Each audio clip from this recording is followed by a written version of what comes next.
Сәлем достар, бүгін асқабақ дәнінің пайдалы қасиетін айтайын.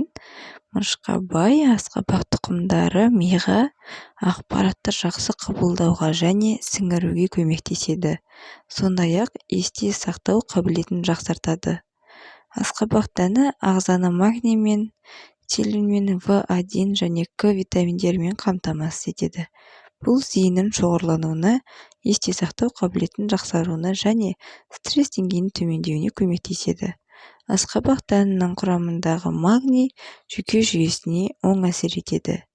Тәуліктік мөлшердегі қоректік заттарды алу үшін күніне 50-ден 100 граммға дейін асқабақ дәнін жеу пайдалы. Сіздермен бірге болған мен Мадина. Каналға тіркеліп лайк басып кетіңіздер. Егер де денсаулыққа байланысты сұрақтарыңыз болса, комментарий бөліміне жазуларыңызды өтінемін. Қош, сау болыңыздар.